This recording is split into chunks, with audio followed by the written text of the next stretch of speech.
Todos nós, por princípio, temos paixões.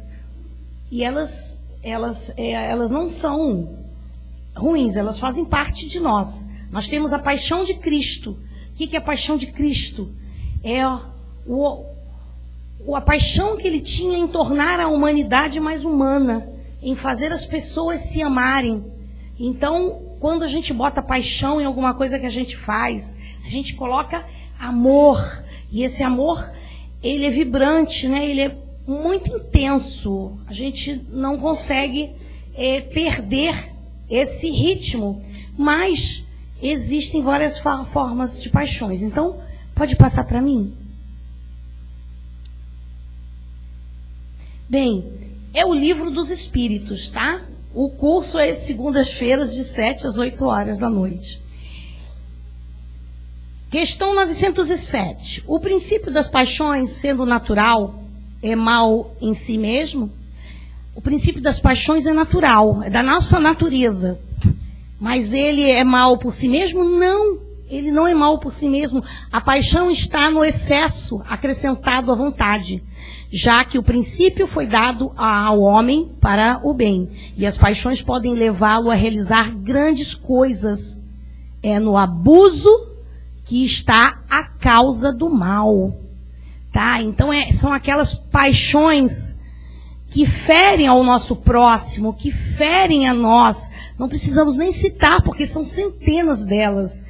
Então, muitas vezes a paixão, ela bem administrada, ela é importantíssima para a execução de obras na nossa vida. Mas quando a gente deixa se dominar por ela... Então, a questão 908 diz assim: como definir o limite em que as paixões deixam de ser boas ou más? As paixões são semelhantes a um cavalo, que é útil quando é dominado e perigoso quando domina. Tá? Então, quando deixamos as paixões nos dominarem, quantos relacionamentos acabam em tragédias? Porque o amor é excessivo e a pessoa acaba ficando envolvida com aquilo e comete um desatino, né? Quantas pessoas, não estou falando só de casais, quantas paixões pelo trabalho, pelo dinheiro, por uma residência. Tem pessoas que têm paixões pela casa onde mora, né? Aquela coisa que deixa ela dominada. Então, é como um cavalo. Se você o domina, né? Você tem as rédeas da situação, mas se você deixa-o dominar, ele sai a disparada. E aí você cai do cavalo mesmo. Reconhecei que uma paixão torna-se perigosa no momento em que deixais de governá-la e resultar qualquer prejuízo para vós ou para os outros. Bem, deixa eu contar uma historinha para vocês, que era até para eu contar quando iniciei. Existia um cidadão que morava na Índia e ele deu tudo o que ele tinha. Ele deu a casa dele, os bens dele, ficou exatamente com duas... não é cuequinha que eles usam, como é que eles chamam? Tipo um fraldão que eles usam, como? Não, não é sobacação, não. Tipo aqueles fraldões, né? Eles chamam... Aí ele ficou lá com duas cuequinhas, vamos dizer assim, né? E aí uma era ele usava e a outra ficava com ele. Por quê? Porque quando ele ia tomar banho, que ele lavava no rio, uma ia secar e ele botava outra no corpo. Então ele deu tudo que ele tinha, tudo. E aí ele começou a peregrinar. Ele ia atrás de sábios, porque ele trabalhou o desprendimento nele. E aí ele queria ver em que ponto a humanidade caminhava com o desprendimento. E atrás dos grandes sábios, ele foi questionar essa questão do desprendimento dos grandes sábios. E aí ele ficava vendo, poxa, de todos os sábios, eu fui o único que cheguei a esse ponto. Fiquei com duas cuecas. Uma no corpo e a outra no braço, que eu fico segurando para fazer revezamento. E aí ele estava super orgulhoso dele mesmo, porque ele era a sumidade do desprendimento. Um dia, alguém contou para ele que existia uma pessoa, um sábio, que vivia em outras terras, né? E que era considerado um dos maiores sábios que existia naquela região. E aí ele resolveu ir conhecer. Quando ele começou a chegar perto, ele viu um palácio. E ele perguntou, aqui tem um indiano que mora aqui, que ele é sábio, que ele trabalha muito o desapego. E aí eles falaram assim, é o palácio dele. E ele olhou e falou, que é isso, um palácio? E aí ele foi até lá, chegou até lá, os empregados do senhor, era um ancião, recebeu ele, e ele agora está dando uma palestra lá na colina próxima daqui, mas o senhor então aguarda. Enquanto aguarda, o senhor pode tomar um banho, descansar e comer alguma coisa. E aí ele foi lá no quarto, tomou banho, descansou. Quando ele tomou banho, o que ele fez? Ele trocou a cueca, né? Porque aí lavou uma e pegou a outra, botou a outra pendurando no quarto e foi lá. E aí chegou lá, não, vou levar o senhor na colina. Chegou lá no alto da colina, ele tá com, o ancião está lá falando sobre o desprendimento, que a matéria é passageira, é temporária. E ele falou assim, que hipocrisia. Aí ele chegou perto, aí eu vim de longe conhecer o senhor, como vai? Daqui a pouco ele mal começa a conversar, vem um empregado, esbaforido. Senhor, o seu palácio está pegando fogo. Momento, não me interrompa, porque o desprendimento, o desapego, Senhor, está pegando fogo. Aí o dono do palácio, não me interrompa, eu estou falando com o visitante. Aí, Senhor, daqui a pouco o visitante que veio de longe olhou, o quê? Deixa eu ir lá, porque a minha cuequinha está no quarto. Porque ia pegar fogo na cuequinha dele, que era a única coisa que ele tinha. Entenderam a diferença do desprendimento? Não adianta entrar nesse processo de desfazer de todos os bens que nós temos, porque você se desfaz daqueles e ainda continua preso. Ele estava preso a uma cuequinha, enquanto o outro deve ter perdido todas as dele, né? E mais a propriedade dele, mas ele estava numa calma, porque ele trabalhou o desprendimento dele. Então quer dizer que ter bens, né, quando a gente possui os nossos bens, nossa casa, nossas coisinhas, o importante é não ser apaixonada de uma forma que vai ser nociva à nossa alma. O apego às nossas coisas, ao ponto, né, da gente, eu sou desprendida de tudo da minha casa. Mas aí você derruba esse vasinho aqui, mas esse foi da minha avó. Nunca vou perdoar ela, né? Porque é aquele vaso ali, né? Então o resto da casa não tinha problema, mas o vaso tinha um valor sentimental. Quer dizer, não é pleno, não é real, não é espiritual o sentimento. O sentimento de desprendimento, ele é pleno. E nós ainda estamos no exercício dele. Então, não vamos ultrapassar os nossos limites. Vamos ir até onde a gente realmente é capaz de ir. Porque só essa tentativa já é a nossa evolução. Nota de Kardec. Toda paixão que aproxima a pessoa da natureza primitiva a afasta da sua natureza espiritual. Olha, o sentimento, né, a natureza primitiva da paixão, né? Qual seria? Seria exatamente aquela paixão que faz o mal ou ao próximo ou a você mesmo. E aí essa te afasta da natureza espiritual. Todo sentimento que eleva a pessoa acima da natureza primitiva revela a predominância do espírito sobre a matéria e a aproxima da perfeição.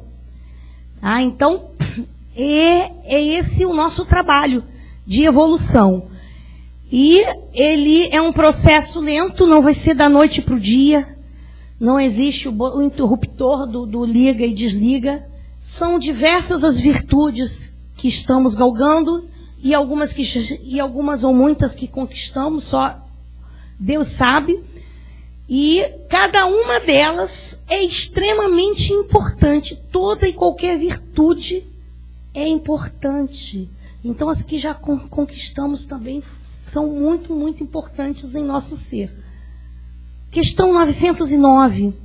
O homem poderia sempre vencer suas más tendências pelos seus esforços? Sim, e algumas vezes com pouco esforço. É a vontade que lhe falta, como são poucos dentre vós os que se esforçam. né? Então, existe um prepulsor aí, né? Uma alavanca que nos move, né? Que nos faz diferenciar um do outro, né?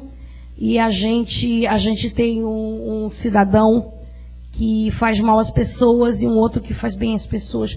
Qual é a engrenagem que o movimenta? A vontade. É a vontade de se melhorar, né? A vontade de progredir, de evoluir. O uso persistente e tenaz da faculdade soberana da vontade, ela aí de novo permite-nos modificar a nossa natureza, vencer todos os obstáculos, dominar a matéria, a doença e a morte. Leon Denis, ele escreveu isso no Problema do Ser e do Destino. Tá? Esse livro é muito interessante, ele foi feito em 1908. Em 1908. E ele estava encarnado, foi ele que escreveu isso, tá? Não foi uma psicografia dele. E Emmanuel, tudo o que serve para corrigir, elevar e educar e construir, nasce primeiramente no esforço da vontade unida à decisão. Então eu tenho aqui na minha bolsa, que depois eu vou distribuir para vocês, que eu vou ler, é exatamente esse texto da decisão e vontade de Emmanuel. E se der tempo, eu vou rodar um PowerPoint que eu fiz do Leon Denis, do livro O Problema do Ser e do Destino. Mas só se der tempo, vamos lá. Questão 910. O homem pode encontrar nos espíritos uma assistência eficaz para superar suas paixões? Se ele orar a Deus e a seu protetor com sinceridade, os bons espíritos certamente virão à sua ajuda, porque é missão deles.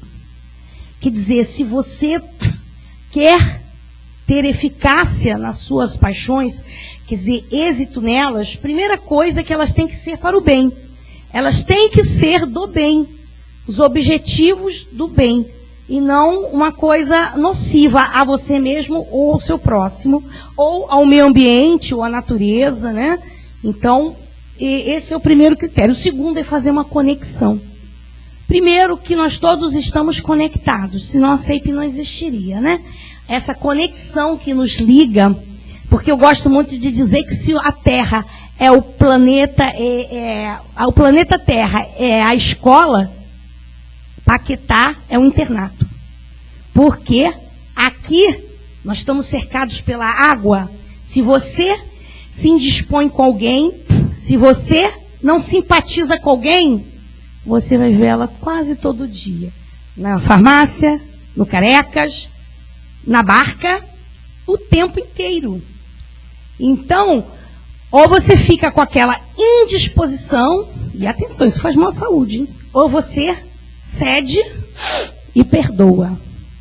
Tem gente que consegue passar aí um processo longo, mas normalmente a gente cede. Eu, se sou minhoca de Paquetá, como muitos aqui, quantas vezes a gente tem esse processo e depois a gente acaba até tendo que falar. Você vai numa festa, vai lá em casa, é meu aniversário, chega lá, toim. Ai, não sei o que, está sentada, aniversariante com a dita cuja. Aí você, e agora? Volto. Aí você diz, vou começar a perder as festas, vou começar, aí eu careca 10 minutos antes dele de fechar. Porque aí eu não encontro ela, entendeu? Eu não encontro ele. Então, existe isso. Quantas vezes a gente se indispôs e depois a gente voltou a falar, né?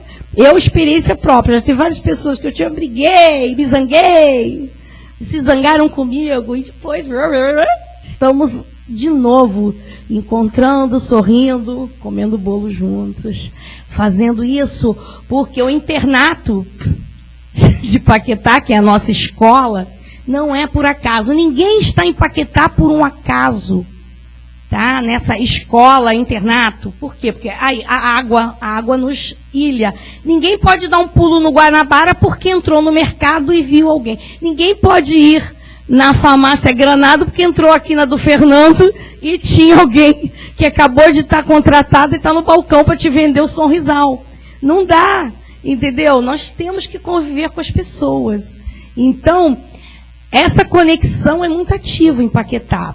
E aí, só a vontade, só a oração é que pode abrir os nossos corações quando a gente solicita, sinceramente, aos bons espíritos que nos ajudem, tá? A ter eficácia nas nossas paixões, a ter eficácia nos nossos projetos de vida e que nós superemos a barreira desses preconceitos que ainda estão dentro de nós. Questão 911. Não existem paixões tão vivas e irresistíveis que a vontade não tenha o poder de superá-las. Pergunta, né? Não existem paixões tão vivas e irresistíveis que a vontade não tenha o poder de superá-las? Há muitas pessoas que dizem, eu quero, mas a vontade está apenas nos lábios. Eu quero emagrecer. Quanto tempo vocês escutam eu falar isso?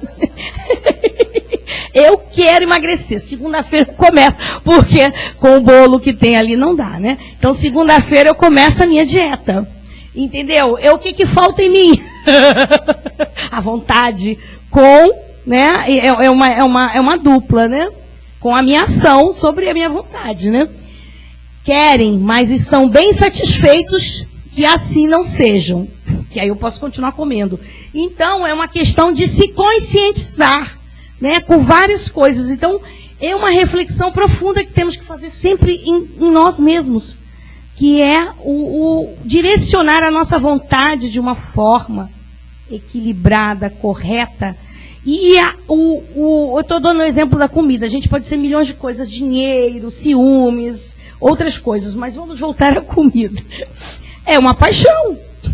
Não, eu vou comer só um pedaço, aí come 3. Aí depois que está cheio dá remorso. E por que você come 3? Porque é paixão. Você ficaria satisfeita com 1, mas tem que comer 3, porque é paixão pela comida. Então são as paixões que a gente tem que dominar em nós.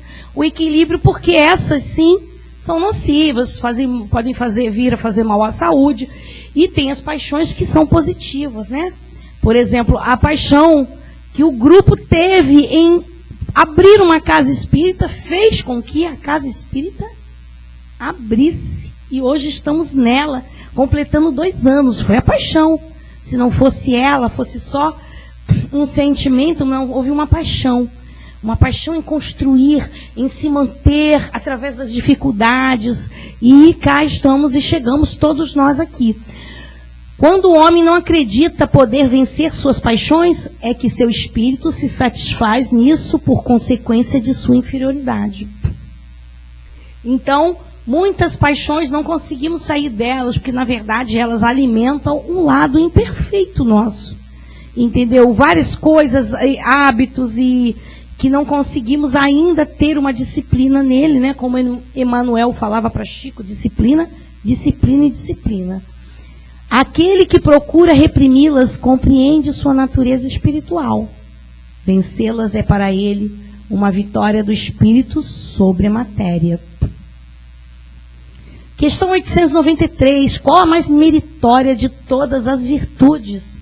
E ele diz assim, os espíritos, todas as virtudes têm seu mérito, porque indicam progresso no caminho do bem. Quer dizer, toda e qualquer virtude que nós lutamos para adquirir e adquirimos é meritória, porque nos esforçamos, conseguimos dominar uma inferioridade dentro de nós e deixar sobressair, né, até nos dominar a virtude. A virtude sempre que há resistência voluntária ao arrastamento das más tendências. Bem, o que ele quer dizer com isso? Eu fumo, vamos dizer um exemplo. Eu fumo e aí vocês me prendem numa ilha lá longe, sem nenhuma lojinha de cigarro. A Selma é virtuosa porque ela não está fumando? Não. Estou presa lá, não tem como arrumar cigarro, não é?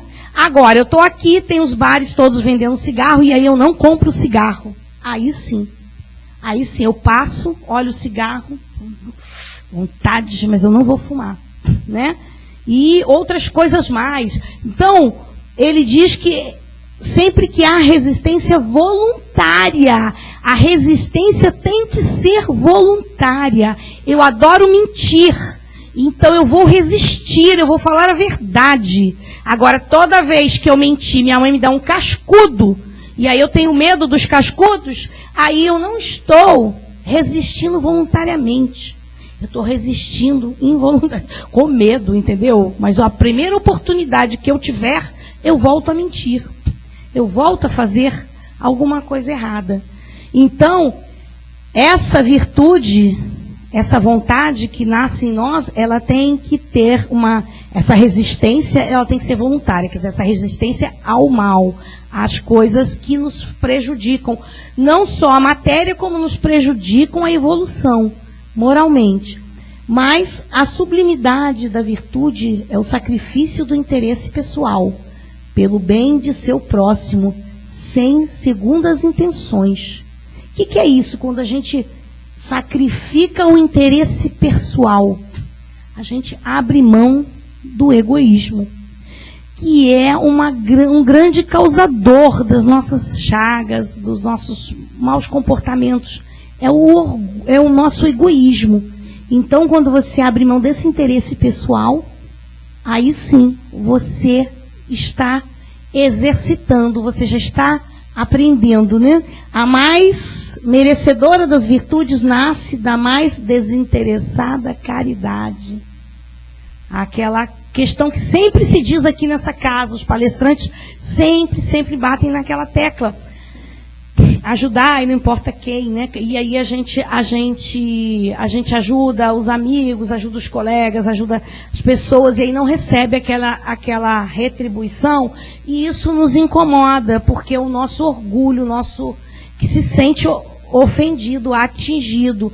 E aí nós exercitamos esse orgulho toda vez que a gente tenta convencer a nós mesmos num pensamento bem sólido, bem cristão, seguindo os ensinamentos de Jesus, né? Que nós temos que ajudar desinteressadamente.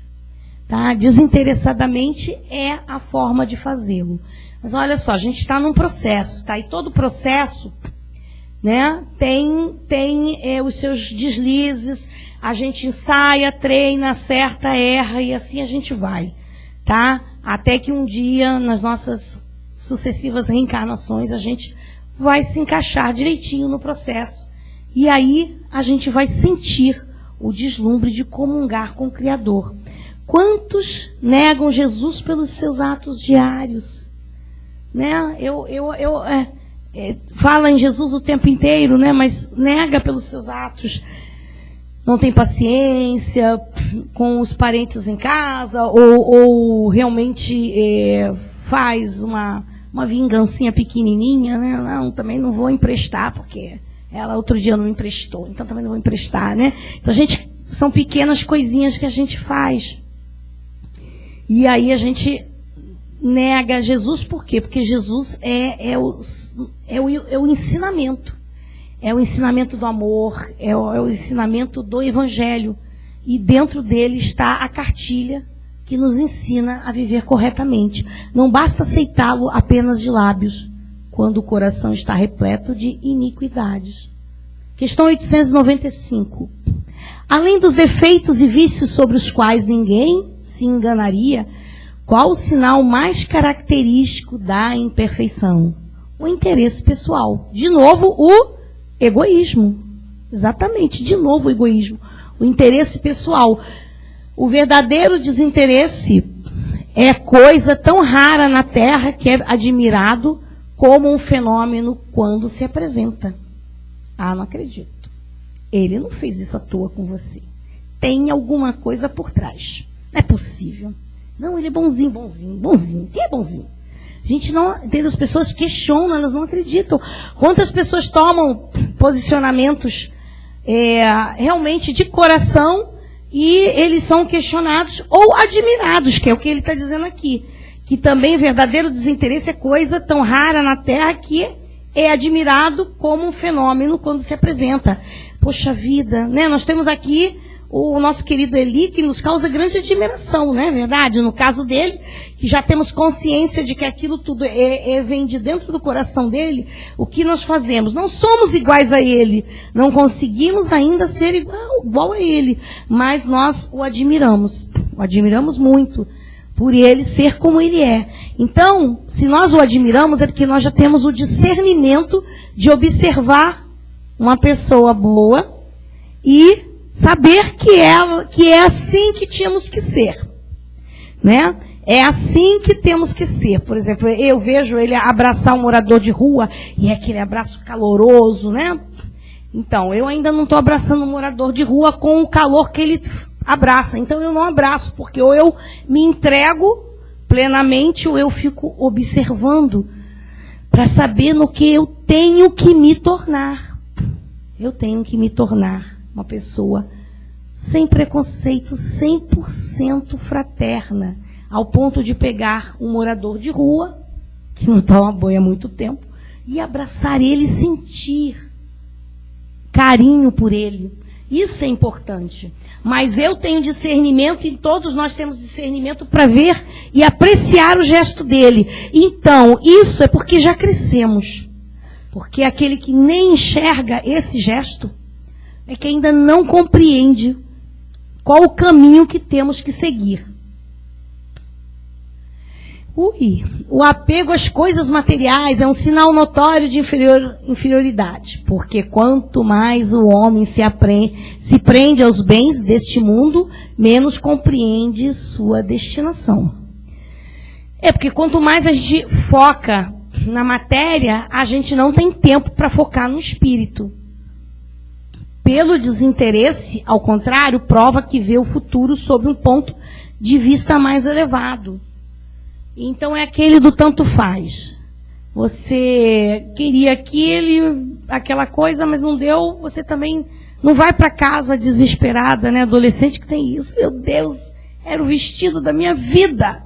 Se eu não tiver ele, eu vou morrer, né? Que é a paixão, né? Mas os jovens ainda têm essa coisa aí no aprendizado. Nós que já estamos com uma estrada aí percorrida, a gente tem que refletir mais forte ainda sobre isso. Os maiores obstáculos ao progresso da humanidade. Dentre os vícios, qual o que se pode considerar radical? Temo-lo dito muitas vezes, o egoísmo. Daí deriva todo o mal. Estudai todos os vícios e vereis que no fundo de todos há egoísmo. Questão 914. Fundando-se o egoísmo no sentimento do interesse pessoal, bem difícil parece extirpá-lo inteiramente do coração humano. Chegar-se-á a consegui-lo? Resposta. À medida que os homens se instruem acerca das coisas espirituais, menos valor dão às coisas materiais. Depois, necessário é que se reformem as instituições humanas que o entretêm e excitam. Isso depende da educação. Que educação é essa? É a educação em casa que damos aos nossos filhos, aos nossos pais, aos nossos irmãos. É a educação que temos na casa espírita, é a educação que temos de uma forma geral, até na escola, que também tenta nos ajustar às questões morais, né? E as disciplinas.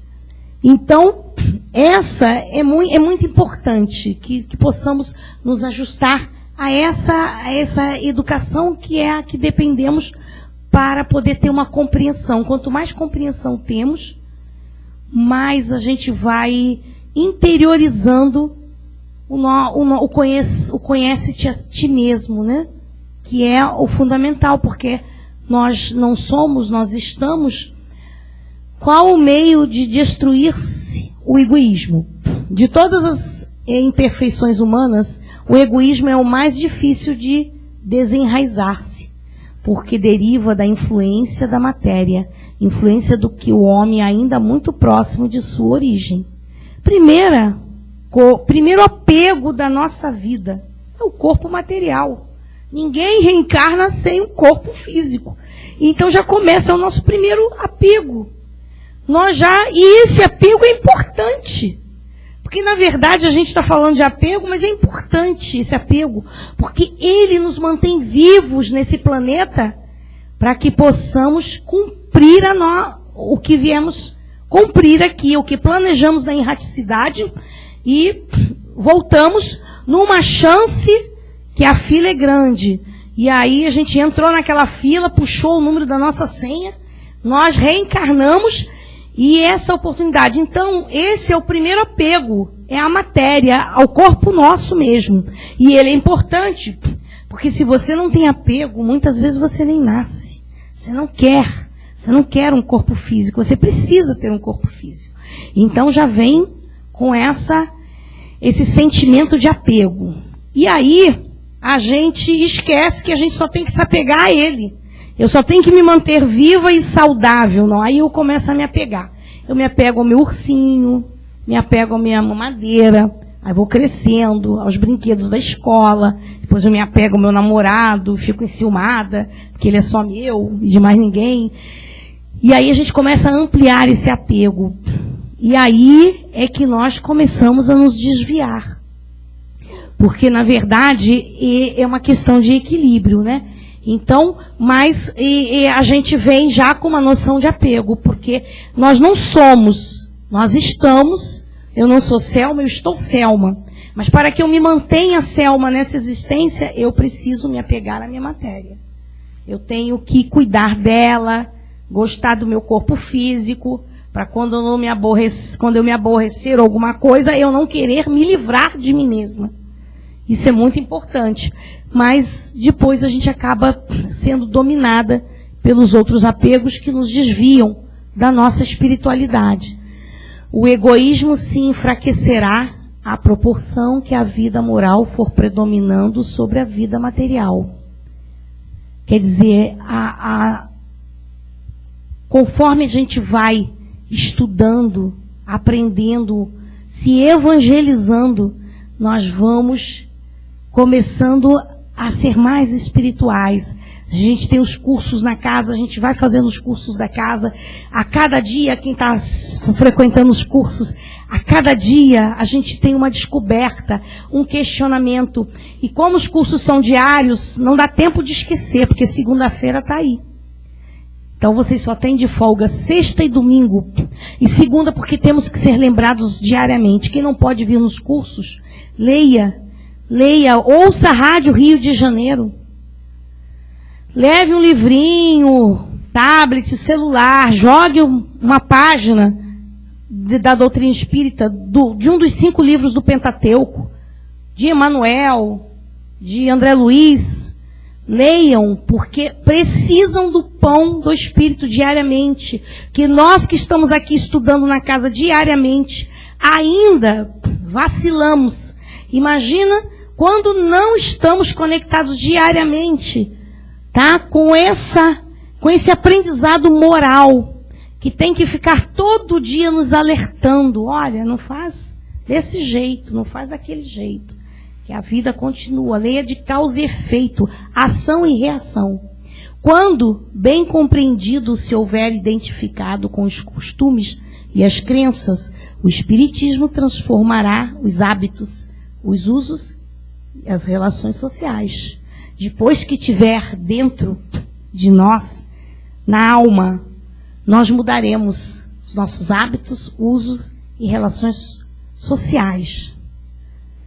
É natural, não se violentem, mas a natureza vai nos chamar. E essa é a natureza de Deus. É aquela que faz você perder a vontade de pular o carnaval. Porque você já fez isso, mas agora você é diferente, porque a gente nasce várias vezes na mesma vida. É aquela coisa de que você, fulano adorava um barzinho, não saía de um barzinho, hoje ela não quer mais. Por quê? Porque é uma transformação. O Espírito transforma o hábito. A pessoa que era maledicente, de repente começa a desacelerar, começa a parar. Você não tem ideia do esforço que esse ser humano fez para diminuir a maledicência, a batalha que ele travou na mente dele, para poder, todas as vezes que eu queria gritar uma coisa do teu marido, eu prendia aqui dentro, doía, dava até dor de cabeça. E aí de tanto fazer, essa pessoa depois de 1 ano, 2 anos, ela vai se modificando, ela vai se transformando, transforma os seus hábitos e as suas relações sociais. Por quê? Porque ela já não pode mais andar com as pessoas que ela andava. Porque aquela rodinha de pessoas que queriam conversar determinados assuntos já não interessa mais a ela. É uma transformação. Isso é um processo lento. Isso é um processo de aprendizado. O egoísmo assenta na importância da personalidade.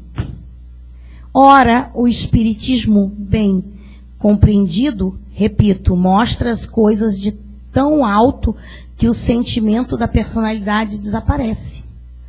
De certo modo, diante da imensidade. Olha só, quando a gente faz a meditação, que a gente tenta elevar os nossos pensamentos ao Criador, que a gente tenta fazer a nossa personalidade desaparecer, o nosso eu. Porque o nosso eu na vida presente, né? Porque a gente está totalmente equivocada. A gente não é, a gente está. Então, aquele que a gente é, ele tem que desaparecer naquele momento em que você vai comungar com Deus. E aí, você começa é um exercício, tentar se sentir um ser, um espírito. E você, nesse exercício, você começa a pensar que estamos todos conectados, que existe uma linha ligando todo mundo e que essa conexão, ela é real. E aí, você se torna uma imensidade. Esse é o caminho da família universal. Um dia chegaremos lá, porque somos todos realmente irmãos, mas ainda não nos sentimos plenamente irmãos. Destruindo essa importância, ou pelo menos reduzindo às suas legítimas proporções, ele necessariamente combate o egoísmo. Tá vendo? Quando a gente começa a exercitar isso, quando a gente deixa de ser eu e começa a ser nós, a gente começa a exercitar isso quando a gente vai compartilhar, né? A gente compartilha as coisas que come, as coisas que vivencia, as músicas que ouve, as conversas boas, os sorrisos, as boas notícias, né? A gente começa a compartilhar. Então a gente começa a dividir. É o começo do exercício. E depois a gente começa a se doar. Mas é um processo, tá? E esse processo a gente vai dentro do nosso limite, vamos alcançá-lo. O choque que o homem experimenta do egoísmo dos outros é o que muitas vezes o faz egoísta, por sentir a necessidade de colocar-se na defensiva. Tá? Às vezes, ele está no meio de tantas pessoas egoístas, que aí ele sente a necessidade para se defender. Todo mundo ali, ninguém divide nada com ninguém, né? Porque a gente está aqui no ambiente fraterno, mas quem é que já não conviveu, né? Ou na escola, ou em algum ambiente que as pessoas todas olhando para o seu próprio umbigo. E você chega toda fraterna e todo mundo olha a estranheza para você. E aí você fica 1 semana, 2, e daqui a pouco você também começa a olhar para o teu umbigo. Entendeu? Porque você está necessidade de colocar-se na defensiva. Que besteira, gente. Não desistam. Não desistam nunca. Continuem. Mesmo que todos sejam indiferentes à sua harmonia, à sua comunhão, não desistam. Mais cedo ou mais tarde, um deles vai ceder. Notando que os outros pensam em si próprios e não nele, ei-lo levado a ocupar-se consigo mais do que com os outros. Ninguém liga para mim, também não ligo para ninguém. Só eu mesmo. A vida, né? As crianças fazem isso, né? Ninguém liga para mim, também não ligo para ninguém. Né? Mas nós não somos mais crianças. Nós, aqui na Terra, né? Nós somos crianças espirituais, mas nós amadurecemos, nós conseguimos analisar de uma forma mais racional, porque temos mais leitura, mais estudo. Então temos que vencer esse obstáculo, tá? e não cair nesse desatino de se ocupar-se consigo mesmo, já que todo mundo se ocupa consigo mesmo. Para combater o egoísmo, atacar o mal em sua raiz. Isto é, pela educação. Vamos estudar. Olha aí de novo. Todo dia. Olhem alguma coisa, peguem mensagens. Nós temos ali na saída, aqui na CEIP, tem um escaninho, umas coisinhas, tem mensagens. Tem uns papeizinhos assim que é degustação de livro, mas a degustação eles retiram uma página do livro que nos sensibiliza. Peguem, a biblioteca está aqui, vocês precisam pegar livros na biblioteca, porque tem livros magníficos que mudam a química do nosso espírito. Quando acaba de ler, você é outra pessoa, você se sente diferente, você questiona. Então, temos recursos para nos modificar. Não por essa educação que tende a fazer os homens instruídos, né? Não é essa educação que a gente aprende, tipo matemática, física, não é essa que ele quer dizer, mas pela que tende a fazer os homens de bem. É aquela que diz que nós devemos desejar ao próximo o que nós queremos para nós mesmos. Tá? Nós devemos perdoar, porque nós também um dia solicitaremos perdão para nós. E mesmo que não tenhamos nada para sermos perdoados, temos que dar perdão. Por quê? Porque nós estamos todos conectados. E mais cedo ou mais tarde, lembra que nós fomos como é que se diz, em Paquetá, né? Agora eu esqueci, eu falei, internato, nós estamos no internato, né, que aí, na reencarnação, mesmo os que não são da ilha desde pequeno, mas dê um jeito de retornar à ilha, né, porque tem que voltar para o internato, né? Então nós estamos no mesmo internato, todo mundo. Então todo mundo está conectado. Então não adianta a gente resistir, porque senão, se duvidar, reencarna de novo, tá vindo, vai lá pro interior de Belém do Pará. Daqui a pouco a mãe diz assim, tem o Pará, não, de Seregi. Tu vai lá pra Seregi, aí diz assim, me livrei de Paquetá. Aí daqui a pouco começa a vir todo mundo de Seregi pra cá, Seregi, né? Aí tá você vindo pra Paquetá. E aí de novo, do que adiantou fugir de Paquetá? 1555, André TV descobriu Paquetá. Então, já viu, né? Não adianta pedir para ir para Serigi na próxima encarnação, porque se tiver que acertar conta com paquetaense, você vai voltar. A educação convenientemente entendida constitui chave do progresso moral. Quando se conhecer a arte de manejar os caracteres, como se conhece a de manejar as inteligências, conseguir-se-á corrigi-los. Essa arte, porém, exige muito tato, muita experiência e profunda observação. Faça-se com o moral o que se faz com a inteligência e ver-se-á que se há naturezas refratárias muito maior do que se julga, é o número das que apenas reclamam cultivo adequado para produzir bons frutos. O que é uma natureza refratária? Naturezas refratárias. O que é uma forma refratária? Não é uma forma que vai a altas temperaturas? Ela trinca? Ela quebra? Não. Ela vai ao micro-ondas, a gente faz uma festa com uma forma refratária, né? Usa ela de tudo que é jeito. Então, porque ela é teimosa. Sabe aquela criatura que a gente já conheceu na vida ou conhece? Que não quer, não, eu sou assim. Mas você não pode, eu sou assim. E não quer. As naturezas refratárias, elas não querem mudar. Então, ele diz que muitas vezes reclamam o cultivo adequado. Tá? É o momento certo dela, ela vai se transformar. Então, a gente planta a semente nela e vamos esperar. Às vezes, não é nem na mesma existência, né? A fonte de todos os vícios. Como a caridade é de todas o egoísmo é a fonte de todos os vícios, como a caridade é de todas as virtudes. Destruir um e desenvolver a outra. Tal deve ser o alvo de todos os esforços do homem. Se quiser assegurar a sua felicidade neste mundo, tanto quanto no futuro, você tem que destruir o egoísmo em você e desenvolver as suas virtudes. Bem, agora eu vou pedir para botar o da Tereza. Põe para mim o da Tereza, só para a gente finalizar, que terminamos esse PowerPoint. E embaixo está SAPE. Bonitinho. Ué, está SAPE. SAPE. Ah, você botou outro? Tá bom, obrigada. Então vamos na Tereza.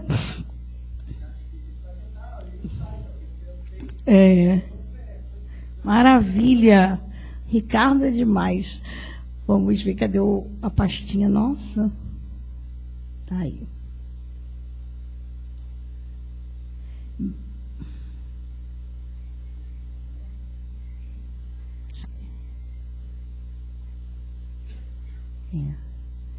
Maria Tereza. Isso. Bem, isso é para finalizar, tá? Então é só para abrilhantar nosso fechamento. Depois teremos mais uma outra mensagem. Vamos lá. Qual o dia mais belo para nós? É agora. É esse momento. Se eu não puder sentir felicidade agora, eu não sei se sentirei no futuro. O momento é agora. O melhor momento, o dia mais belo da nossa vida é hoje. É esse momento aqui, que estamos aqui. E aí a gente respira fundo, com a felicidade dentro de nós, e prende a respiração por uns 3 ou 4 segundos. E aí deixa o dióxido de carbono embora. Porque esse é o nosso momento. Tá? Não deixem para amanhã. A coisa mais fácil é errar. Por isso, se perdoem. Vamos nos perdoar. Porque errar é mole. Difícil é se perdoar dependendo do grau do erro que a gente cometeu, né? Então, vamos tirar um pouquinho o sentimento de pena de nós mesmos e lembrar que nós temos primeiro que nos dar perdão e depois que nos corrigirmos. O maior obstáculo é o medo. Não é aquele medo que quando eu chego na Praça 15, 11h45 para pegar a barca de meia-noite, que eu tenho que entrar dentro do Arco dos Teles. Aquele medo é necessário, porque ele é a defesa do meu apego material, porque eu preciso continuar aqui, tá? Porque eu tenho muita coisa para fazer, porque ainda tem muita coisa para aprender. Mas o medo que a gente tem, aquele de dizer o que sente, de assumir um erro, de pedir desculpa. O maior erro é o abandono.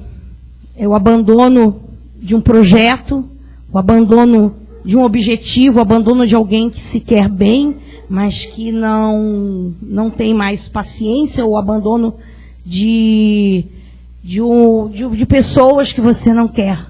Mas o pior dos abandonos é aquele que você faz consigo mesmo. Aquele que você desiste de você, desiste de viver, desiste de amar, desiste de tudo. Esse é o pior abandono. A raiz de todos os males, o egoísmo. Olha lá como elas partilham. Partilham o mesmo sorvete, mas elas estão partilhando. Quer dizer, o egoísmo, que é um processo que tem que ser extraído de nós.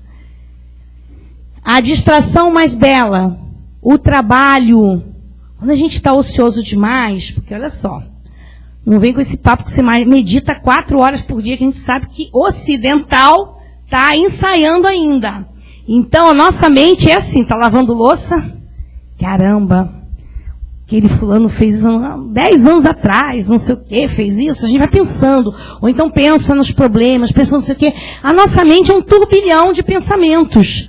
Então, o trabalho é bom porque ele nos faz ter concentração para executar uma coisa e a nossa mente se foca naquilo, tá?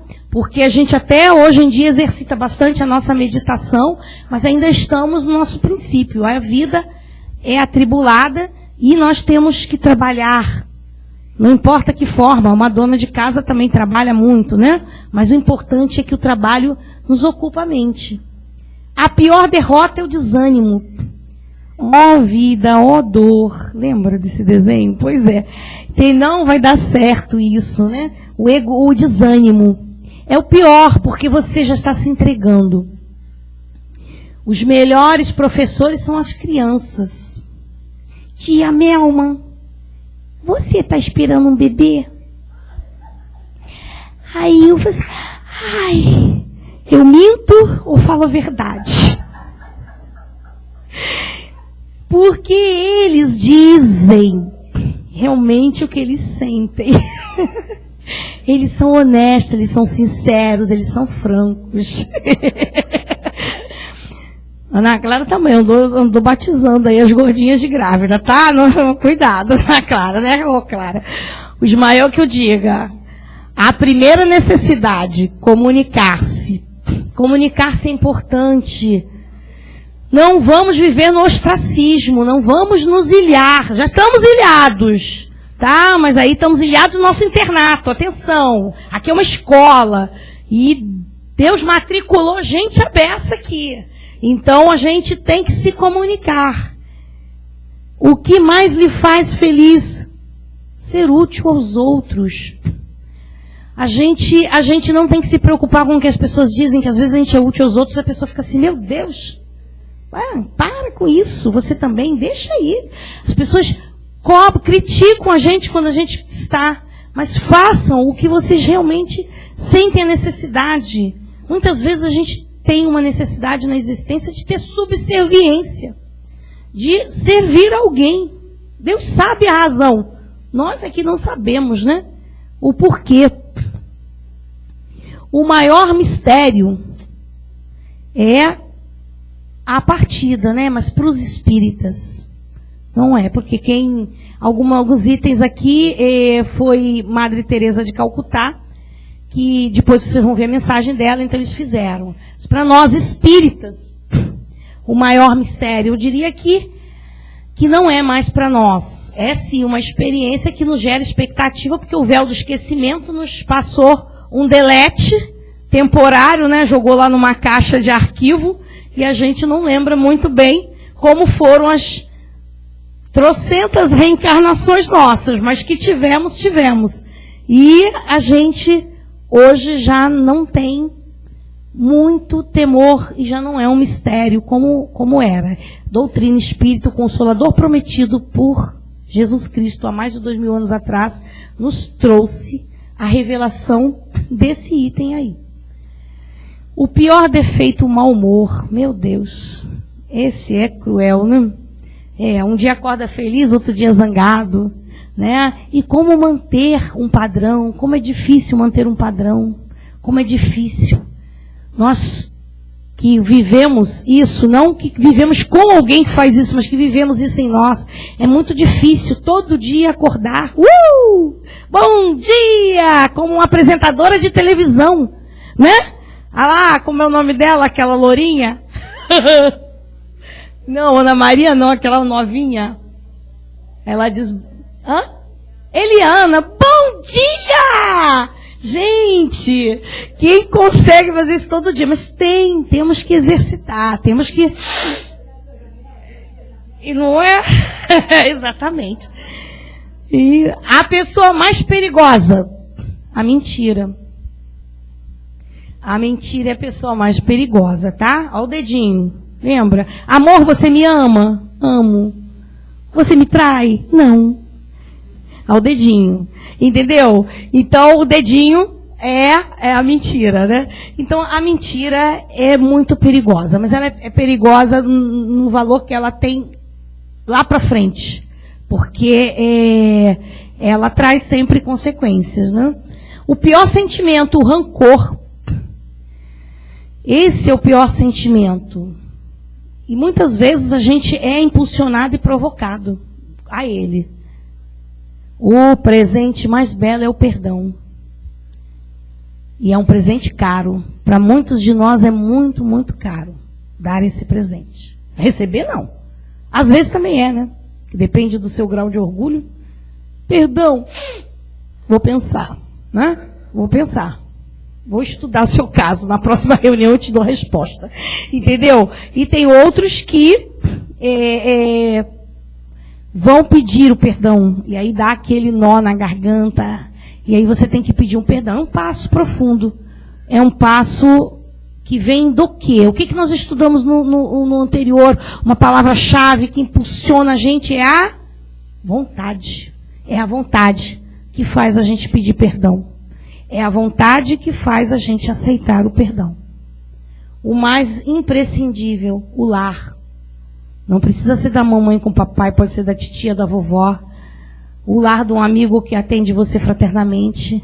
Se for uma casa de acolhimento, mas algum lugar. Se for a CEIP é um lar. Porque eu falei para vocês no início que é uma casa que acolhe vocês. Mais do que recebe vocês para palestras, para estudos, acolhe. É uma casa que recebe os amigos. Então, a CEIP também é o nosso lar em Paquetá. A rota mais rápida, o caminho certo. Quantas vezes a gente pega o caminho errado? Porque ele é mais divertido, né? Mas ele tem seu preço. Porque nós temos um caminho para evoluir. A sensação mais agradável, a paz interior. Essa é tudo. Com ela, pode ver um tufão na Baía de Guanabara que tu está dizendo, calma, tudo vai dar certo no final. E aí você está com a paz interior. A proteção afetiva, sorriso. Quantas vezes vocês sorriem diariamente? Gente, vamos ensaiar, vai escovar os dentes? Acabou de escovar os dentes, sorri várias vezes. Tá? Sorri várias vezes. Vamos lá, o melhor remédio, o otimismo. Sejam positivas. E também no verbo, né? A gente vai conversar com alguém, a gente tenta falar, mesmo que a gente é um esforço, às vezes, tenta jogar palavras de otimismo, não se vai conseguir, entendeu? Porque você jogando isso para o universo e para a mente da pessoa, isso faz um efeito muito forte. A força mais potente do mundo, a fé. As pessoas mais necessárias, os pais. Mas não precisam ser os pais consanguíneos. Podem ser pessoas que representam os pais, representam, né, um amigo mais velho, ele muitas vezes nos dá conselhos que valem como de um pai. O mais belo de todas as coisas, o amor. Esse é a razão pela qual nós estamos aqui, para aprender a utilizar essa preciosidade de uma forma ampla. A inteligência sem amor te faz perverso. A justiça sem amor te faz implacável. A diplomacia sem amor te faz hipócrita. O êxito sem amor te faz arrogante. A riqueza sem amor te faz avaro. A docilidade sem amor te faz servil. A pobreza sem amor te faz orgulhoso. A beleza sem amor te faz ridículo. A autoridade sem amor te faz tirano. O trabalho sem amor te faz escravo. A simplicidade sem amor te deprecia. A oração sem amor te faz introvertido. A lei sem amor te escraviza. A política sem amor te deixa egoísta. A fé sem amor te deixa fanático. A cruz sem amor te converte em tortura. A vida sem amor não tem sentido. Que a paz de Jesus esteja com todos vocês.